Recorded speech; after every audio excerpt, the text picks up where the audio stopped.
Yes, good morning, all of you, my dear students. So, here is your chapter number 8, Civilizing the Native, Educating the Nation. So, in last 2 or 3 classes, we already discussed about it through video lecture series, and I also give you question answers to write in notebook. So, I think I again revise you some things and then we go to ahead. तो ये थोड़ा ज़रूरी है कि मैं आपको थोड़ा कुछ चीज़ें और अच्छे से रिवाइज़ करवाऊँ और उसके बाद मैं थोड़ा सा आगे बढ़ जाऊँ। और जो क्वेश्चन आंसर्स आपने पिछले लास्ट क्लास में कभी किए हैं जुलाई के फर्स्ट वीक में, सेकंड वीक में, तो जिन्होंने किए हैं वो बहुत अच्छा है, जिन्होंने नहीं किए हैं उनको करना होगा। और ये मैं एक नए एक्सपेरिमेंट के साथ आपके सामने हूँ, और ये मुझे सही भी लग रहा है, अच्छा लग रहा है, और बेटर बनाने की कोशिश हो रही है ताकि मैं आपसे और अच्छे से जुड़ सकूँ, आपको अच्छे से पढ़ा सकूँ। So now let's come to the point. Last time मैंने आपको समझाने की कोशिश की थी कि how the British saw education. कुछ वर्ड्स आते हैं हार्ड, हम उनको एक्सप्लेन करते हैं, उनको समझना बहुत ज़रूरी होता है। जैसे एक आप एक तस्वीर देखते हैं, फिगर 1, विलियम जॉन्स हैं, वो पर्शियन सीख रहा है।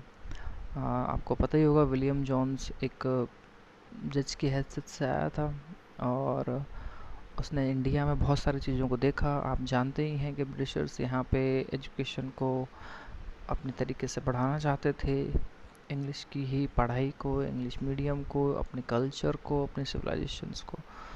तो यहाँ की चीज़ों को कमज़ोर क्या है, यहाँ की चीज़ अच्छी क्या है, उसको जानने समझने के लिए ये लोग हमेशा हमारी चीज़ों को पढ़ते थे, हमारे टेक्स्ट को, हमारे वेदों को, हमारे संस्कृत कल्चर को और भी चीज़ों को, जिससे कि उनमें जो कमियां हैं वो बता सकें और ये दिखा सकें कि इंग्लिश बेस्ट है। ऐसा उन्होंने किया।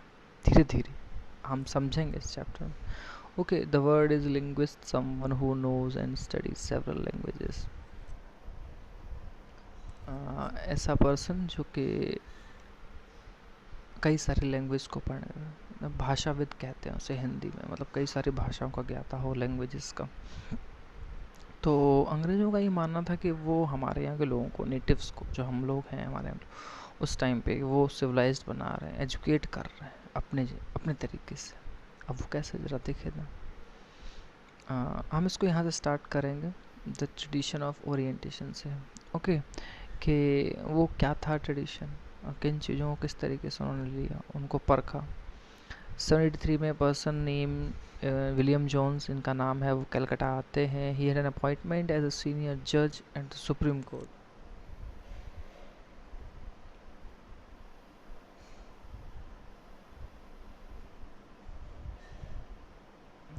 हाँ, so sorry again. In 1783 a person named William Jones arrived in Calcutta। ये इस टॉपिक की हम बात कर रहे हैं। He had an appointment as a junior judge at the Supreme Court that had the company had set up। Calcutta में आते हैं एक जूनियर जज की हैसियत से सुप्रीम कोर्ट में। आपको तो पता ही है, कलकत्ता में, मद्रास में, बॉम्बे में सुप्रीम कोर्ट सेटअप किए गए थे। In addition to being an expert in law, Jones was linguist. Law में तो वो एक्सपर्ट था ही था, लिंग्विस्ट भी था, मतलब कई सारी भाषाओं का ज्ञाता था। He was study Greek and Latin in Oxford. क्या बात है, उसने ग्रीक लैंग्वेज को, लैटिन लैंग्वेज को ऑक्सफोर्ड यूनिवर्सिटी में ही पढ़ लिया था। ऑक्सफोर्ड यूनिवर्सिटी इंग्लैंड में है, कैम्ब्रिज भी वही है, ऑक्सफोर्ड भी वही, जिसकी डिक्शनरी आती हैं, बुक्स आती हैं इंग्लिश वगैरह की, ग्रामर की। न्यू फ्रेंच और इंग्लिश, जॉन साहब फ्रेंच भी जानते थे, इंग्लिश भी जानते थे। And picked up Arabic from a friend, और अरेबिक अपने एक दोस्त से सीखी। And had also learn Persian, और फारसी भी सीखी। फारसी ईरान में बोली जाती है, बट इंडिया में भी बहुत ज़्यादा बोली जाती थी उस टाइम पे। मुगल्स की ऑफिशियल लैंग्वेज वही थी। At Calcutta, he began spending many hours a day with Pandit, who taught him in the subtleties of Sanskrit language grammar. इसके बाद जॉन साहब ने संस्कृत भी सीखना शुरू कर दिया। एक टीचर को हायर किया, पंडित जी को, और संस्कृत से वो सीखना शुरू कर दिया, ग्रामर की चीज़ों को सीखना शुरू कर दिया। इतना मतलब क्यूरोसिटी थी उसके अंदर हर चीज़ को जानने की, इतनी सारी नॉलेज रखने की कोशिश करता था वो, इतनी सारी लैंग्वेज को सीखता था वो।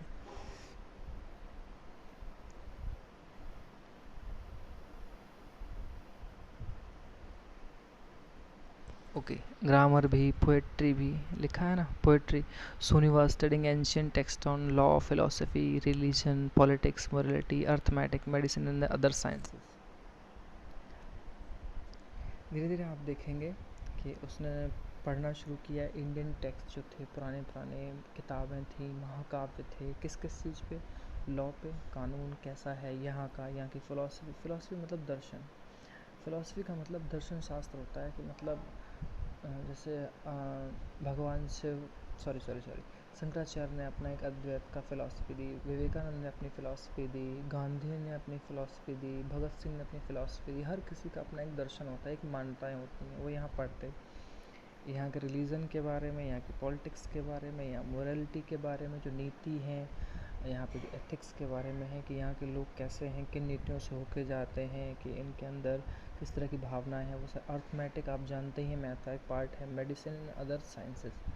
और यहीं के ही मेडिसिन और साइंसेस को भी उसने पढ़ने की बहुत कोशिशें की, और वो पढ़ता रहा। John discovered that his interest was shared by many British officials in Calcutta at the time. Jones ने देखा कि वो खुद भी पढ़ रहा है, तो वो शेयर करता था अपने ब्रिटिश ऑफिशियल से, जो उनके साथ के ब्रिटिश ऑफिसर्स होते हैं उनसे शेयर भी करता था। इंग्लिश में like Henry Thomas Colebrooke and Nathaniel Halhed, name बड़े अजीब अजीब होते हैं, were also busy discovering the ancient Indian heritage. Jones के अलावा ये दो पर्सन हो रहे हैं, इनका नाम है Henry Thomas Colebrooke and Nathaniel Halhed. वो भी एंशियंट इंडियन हेरिटेज को, इंडियन लैंग्वेज को और ट्रांसलेट संस्कृत को कर रहे थे, पर्शियन को इंग्लिश में। मतलब ये सारे वो लोग हैं जो इंडियन लैंग्वेजेस को ट्रांसलेट कर रहे थे, संस्कृत है या पर्शियन है, इन सारे वर्क को किस में, इंग्लिश में। तभी तो इंग्लिश पीपल उन चीज़ों को समझ सकते हैं, है कि नहीं। हर लैंग्वेज को पढ़ने वाले ऐसे बहुत सारे लोग होते हैं, पहले वो अब उस लैंग्वेज को सीखते हैं, समझते हैं, फिर वो हर तरह की बुक्स को पढ़ते हैं जो बहुत अच्छी अच्छी लिखी गई होती हैं, फिर उसको अपनी लैंग्वेज में रीराइट करते हैं, ताकि वो अपने यहाँ भी इन चीज़ों को स्प्रेड कर सकें, फैला सकें उन विचारधाराओं को, उन चीज़ों को। Together with them John set up Asiatic Society of Bengal. ये यहाँ से एक क्वेश्चन बन जाता है, 1 मार्क्स का, 2 मार्क्स का। 1 मार्क्स 2 मार्क्स में ये क्वेश्चन आते हैं, शॉर्ट में आता है।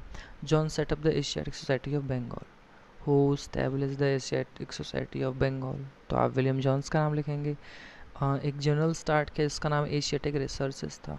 जर्नल समझते हैं, एक अखबार की तरह होता है और उसमें कई सारी रिसर्च की चीज़ें छपती हैं, उसे जर्नल बोलते हैं। तो ये भी क्वेश्चन एक तरह से 1 नंबर में तैयार हो गया। Who published a journal Asiatic researches, तो वो भी बंगाल विलियम जॉन्स का ही नाम आएगा। या फिर इनडायरेक्टली पूछा जाए, name journal which was published by William John, ऐसे भी आ सकता है। Okay, Jones and Colebrooke came to represent a particular attitude towards India. आप देखेंगे कि जॉन्स और कोलब्रुक हैं, वो मतलब इंडिया को एक अपने नज़रिए से देख रहे हैं, कि वो इंडिया उनकी नज़र में कैसा है, क्योंकि वो इतना पढ़ रहे हैं, जान रहे हैं, लॉ, फिलोसफी, रिलीजन, हर चीज़ के बारे में समझ रहे हैं, ग्रामर समझ रहे हैं। They share a deep respect for ancient culture. आप देखेंगे कि वो इंडियन कल्चर के लिए एक बहुत ही रिस्पेक्ट ला रहे हैं, क्योंकि बहुत रिच था। उन्हें जब समझ में आया, तो उन्हें समझ में आया कि जो ऐसे लोग हैं वो सिर्फ सारी चीज़ें ही बयान नहीं करते हैं, उसके लिए हमें उस जगह की चीज़ों को पढ़ना होता है, समझना होता है। Both of India and the West. और जोन्स और कोलब्रुक के अंदर क्या था, वेस्ट के लिए भी उतना ही रिस्पेक्ट था जितना इंडिया के लिए। वेस्ट मतलब इंग्लैंड वगैरह, वहाँ की कल्चर, वहाँ की चीज़ों के लिए। Indian civilisation they felt had attained its glory in the ancient past. Jones वगैरह और कोलब्रुक का मानता था कि एंशिएंट टाइम पे, पास्ट के टाइम पे जो इंडियन सिविलाइजेशन थी वो हम अटेंड कर चुके थे ग्लोरी। ग्लोरी मतलब बहुत विख्यात थे, समृद्धि हमने हासिल की थी, ये उन्होंने माना इस चीज़ को। बट हैड सब्सिक्वेंटली डिक्लाइन, लेकिन वो ये भी कहते हैं कि धीरे धीरे ये चीज़ डिक्लाइन होती चली गई, पतन में चली गई, धीरे धीरे ख़त्म हो गई। In order to understand India is what necessary to discover the sacred and legal text that were produced in the ancient period. अब अगर आपको समझना है इंडिया को, तो ये ज़रूरी है कि वो जो सेक्रेड मतलब पवित्र जो ग्रंथ हैं, लीगल टेक्स्ट का मतलब है कि जो जिनको मान्यता मिली है, सारे टेक्स्ट नहीं, कुछ भी इस तरह से लिखा हुआ नहीं, जो बड़े बड़े पुराण हैं, वेद हैं, कल्चर और ट्रेडिशंस लिखे हुए हैं, और बहुत सारी मैन्युस्क्रिप्ट्स हैं जो ओरिजिनल हैं, उनकी बेस पे ही किसी चीज़ को समझा जा सकता है। कुछ भी इस तरह से एडिट करके र्यूमर्स फैला देना, आज के टाइम पे व्हाट्सएप फेसबुक पे सब कुछ सच नहीं होता, नेट की दुनिया में सब कुछ सच नहीं है, लेकिन उस टाइम चीज़ें सच ही लिखी जाती थी। वो produced in the ancient period, ये सारी चीज़ें एंशियंट पीरियड में, वो बहुत पुराना टाइम था, 900 AD से भी पहले का टाइम, उस टाइम सारी चीज़ें लिखी गई थी। 2000 टू 3000 ईयर्स पहले भी चीज़ें इंडिया में लिखी गई। For only those texts could reveal the real ideas and laws of the Hindu and Muslim, और उन्हीं लीगल टेक्स्ट और बुक्स के ज़रिए जो हिंदू और उन्हीं बुक्स और लीगल टेक्स्ट के ज़रिए ही हम रियल आइडियाज़ और लॉ को समझ सकते हैं कि हिंदुओं में और मुस्लिमों से क्या लॉ रहे हैं। And only a new study of these texts could form the basis of future development in India. और जॉन स्कूलब्रुक का मानना था कि अगर हम इन सबको स्टडी का बेस बनाएं, इन्हें दिखाएं, इन्हें बताएं कि आपका कल्चर, आपके आइडियाज़ कितने सुपर थे, कितनी अच्छी थी, तो उस बेस पे उन टेक्स्ट की हेल्प से वो इंडिया के फ्यूचर डेवलपमेंट के लिए बहुत अच्छा होगा, और ये उसकी बेस बनाना चाहते थे, ऐसा उनका मानना था। लेकिन क्या ये सच में हुआ? Let's see.